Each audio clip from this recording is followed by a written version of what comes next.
my topic is perhaps two of the most discussed concepts in human history. So if you combine the history of it, two of those concepts, it should be like more than 10,000 years, but I'm going to squeeze into 10 minutes and see how it goes.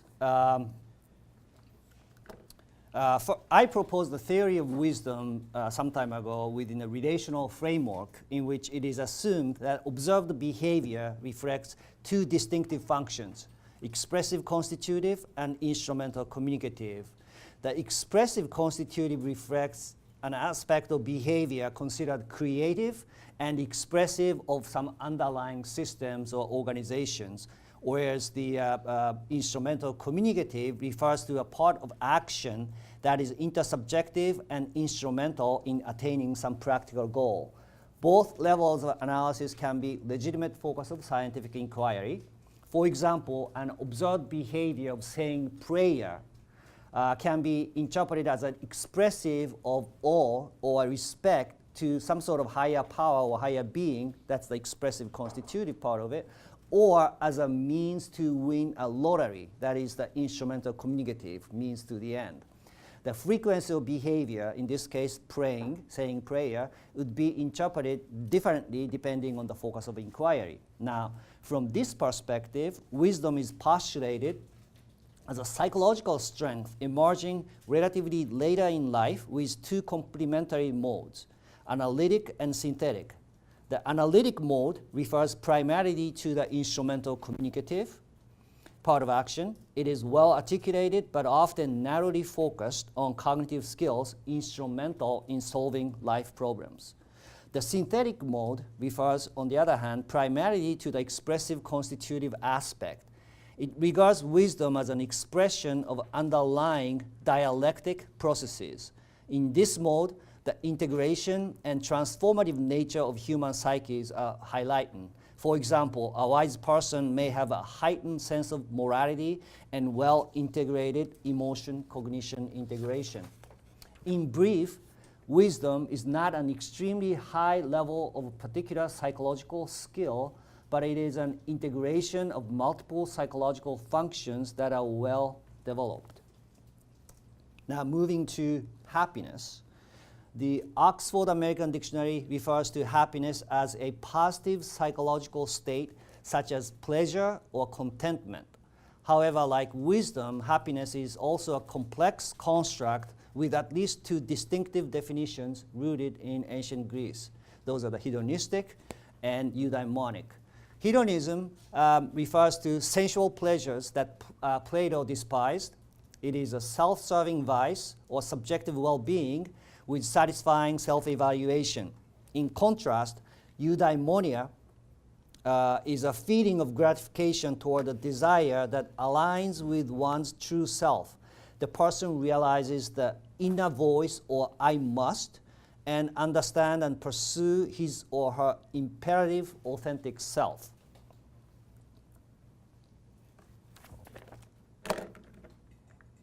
Now, although the association between wisdom and happiness has been implied since antiquity, it is also one of the least examined areas, primarily due to, again, the complex and multiple definition of each construct.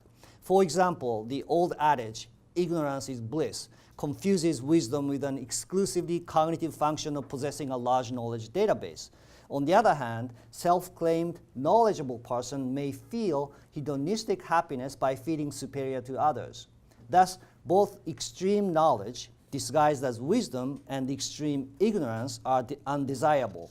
And it is perhaps this awareness, as Plato argues in Republic, that we should pursue knowledge that is due to us is the key to happiness. Eastern philosophy expands this notion of moderation and situated at the center of their philosophy of the wisdom-happiness relationship. Because this tradition has a tendency to remain inclusive yet vague, the notion of happiness has not been well articulated and has yielded several nuanced meanings over the years, ranging from sheer chance that can be good or bad, so it can be a bad chance, defined as happiness, or positive affect one should desire and pursue. Buddhism teaching that emphasizes keeping a mean or middle way is instructive in this regard. This teaching is derived originally from Buddha's personal experience when he was trying too hard to attain enlightenment. He eventually realized that the guitar cannot produce pleasant music or sound if the strings are too tight or too loose. A sense of letting go and being content with what is due to us was the key to enlightened wisdom and happiness. And if you see any of the Buddha statue, his head, it's always half open and half closed eyes, and that represents the sense of moderation or going in the middle. Several empirical studies have found positive correlations between wisdom and happiness. If wisdom can be located somewhere on the hedonistic and eudaimonic continuum, it is reasonable to assume that that is somewhere in the middle. Thus, wisdom is neither the pursuit of extreme pleasure nor a total stoic commitment to one's belief to the point of self-destruction. Rather, a wise person is content while living a virtuous life for the greater good. Erickson described this state as disinvolved involvement, a fundamental characteristic of wisdom. In fact, cross-cultural data generally suggests that older people who outperform younger cohorts on wisdom indices feel happier than their younger counterparts. Now, given these empirical data about wisdom and happiness, it is interesting to note that the older people in Japan, the oldest nation in the world, tend to be less happy as they age. Many Japanese researchers regard this inverse relationship between age and happiness as peculiar and a significant concern. So, why? One possible explanation is the seismic demographic shift that took place in late 1950s after unprecedented post-war economic growth crumbled. And this resulted in changing the context in which happiness was defined. In the past quarter century, the oldest population in Japan has more than doubled from 12%, that's about 15 million in 1990, to 27%, that's 34 million in 2017. That is more than 1 person out of 4 that you meet in Japan are older people. Just to give you an idea, United States have about 13% of older population. The oldest state in the United States is Florida. That's about 18%. That's far less than what Japan has. Further, Japan has a mandatory retirement age, and most retirees must take marginal and part-time jobs to survive their prolonged retirement years. So they have to retire but age 60, 65, but they don't get a Social Security check after for 5, 6 years. In a depressed economy, age-associated characteristics such as wisdom are no longer valued in a society where instrumental communicative skills are far more important than expressive constitutive properties such as cognitive emotion integration and high level of moral development. In this setting, people tend to be less eudaimonic and less concerned about others, but more hedonistic and more focused on self-preservation. In our recent ethnographic study, we examined the relationship between geo-transcendence and happiness. Although geo-transcendence is a distinctive construct coined by Thornstone back in 2005, he also believes that it is a hallmark of wisdom and that they share similar characteristics. We interviewed 102 the oldest old people in the Amami archipelago, where the centenarian ratio is one of the highest in the world. Amami archipelago is the southern part of Japan next to Okinawan Islands. Despite suffering hardships such as substandard living conditions, ethnic, racial discrimination, and harsh environment, these old adults demonstrated a positive outlook that seemed to give them high levels of psychological strength through a sense of sharing with family members and the community. We found that they had a will to live to 100 or more years, not for their own sake, but to make those who care for them proud. Put another way, Reaching 100 years is not an individual achievement, but a collective accomplishment. Indeed, we found more than 90% of older Amamians feel that they are attached to the community and that they do not have a feeling of being forgotten. So for these older individuals, self-serving materials and pleasant environment becomes less important than the fact that they share their lives with their significant others who are either living or deceased. While these wise elders enjoy a certain degree of hedonistic pursuits as we all do, their lives become much more focused on contributing to a shared experience with others. Wisdom in this context becomes a balancing act of staying in the middle way between hedonistic and eudaimonic pursuits and achieving contentedness with what is due to them. So in summary, what these findings reveal is a complex relationship between wisdom and happiness among older adults. It would be interesting to see whether the definition of wisdom and happiness change in the mind of Japanese people as the nation continues to experience this radical graying, getting old in the next few decades. That's 10 minutes.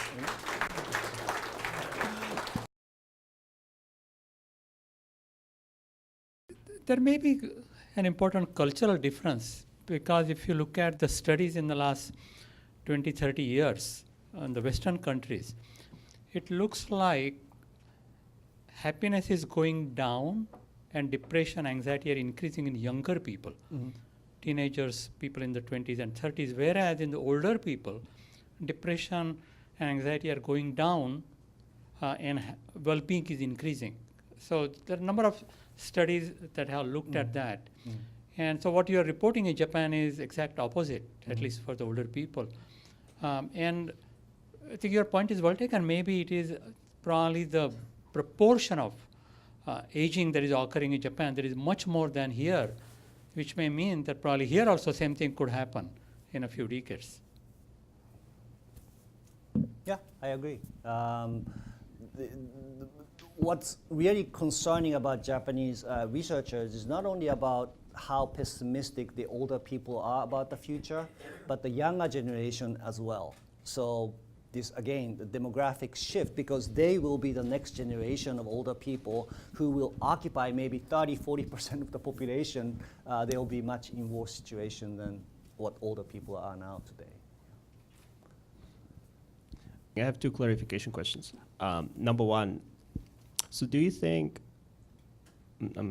maybe I'm just not understanding it. Are you proposing that there is a cohort effect, or is there an aging effect?